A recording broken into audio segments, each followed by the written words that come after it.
I'm Sherry Truhlar with Red Apple Auctions, and I want to talk to you about a rather unique benefit auction venue idea.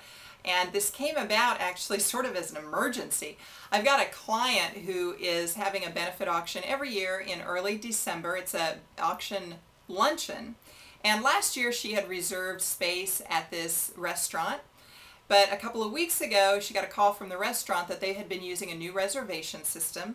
Something malfunctioned, they double booked the space, and oh my gosh, they do not have space for her benefit auction. So she's in a tizzy, as you can imagine. She's calling around trying to find a new venue, seeing if they have to change the date, trying to understand the implications with all of her contracts with vendors, other vendors, if she does change the date. So it's a real mess. It made me think, though, of this article that I had read a while back. With all the down economy, you've got a number of stores, retail stores, that are unable to make it. They are not in the shopping centers anymore. They're closing up shop. And the mall management now has empty space in the malls. And that's like the death of a mall. If you're walking by and you see empty, empty, empty. So what they've done is they've reached out to the nonprofit community in some cities, and they are putting a nonprofit in that empty storefront for either free or reduced rent. Now, as you can imagine, this helps the shopping mall management in three ways. First, they're doing a good deed for the community. Secondly, they're making sure that their stores are all filled so the mall looks more vibrant. And then thirdly, they're also, because they're leaving that space open instead of boarding it up with paper, it's more attractive to potential renters. They walk into the space, they say, hey, is this space available for lease? What's the square footage? What's it renting for? That sort of thing. So it's helping to rent the space. Now for the nonprofit, there's also a benefit in that it is free or reduced rent. And then, as one of the nonprofits interviewed said, they're getting exposure to a whole segment of the population who are walking by who might otherwise never had known about the nonprofit or knew about their mission or anything like that. In fact, one of the nonprofits said they'd gotten several $100s worth of donations because people would stop in, they would find out what the nonprofit was doing, and they were so inspired that they would give, which is a good story for the nonprofit too.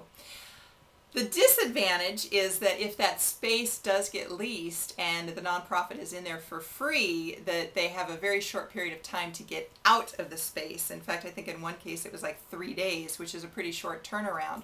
So I'm thinking about this and with my client and how she lost her space, and so I was thinking, well, could you use this? Could you use one of those empty spaces in the mall for a benefit auction? I mean, it'd be a very unique venue. It'd be kind of fun to say that you're going to the mall. We're going to see how they did this tonight with the auction. There's a few things that ran through my mind as I was considering that. First, I know that in our area, there's a few furniture stores that have huge spaces in the mall, but in many cases it's more of an average size space. Some of them are too small to host an auction at all. But for those mid-sized spaces, you could probably easily get 100, 150 people in there, theater style. You probably wouldn't do a sit-down dinner. It'd be heavy hors d'oeuvres and perhaps a dessert trays, dessert tables. I wouldn't even go with an outside caterer. I'd just go down, find the best restaurant in the mall and ask them to cater it, because that would be the easiest. They've got their facility there. They can just wheel down the food. Now, the big difference here is that the timing, I'm a big advocate of planning your auction in advance. This is one of those situations that you're going to be looking for short term, as in the case of my client who's scrambling, or it could be for what I call these medical emergency benefit auctions, when someone has been hurt in an accident or they've been diagnosed with a disease and friends are coming together to raise money and host an auction on behalf of this person to help them if they don't have insurance, or help them with lost salary, help the family, that sort of thing.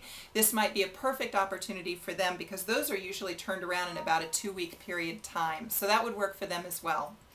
So for other benefit auction ideas, you can go to my website. I've got loads of them up there on redappleauctions.com, including a free item guide. It's the top 100 items I sold last year in benefit auctions. You'll love that for brainstorming for auction packages. And that's it. I'm Sherry with Red Apple Auctions. Hey, thanks for watching, and good luck to you in your benefit auction.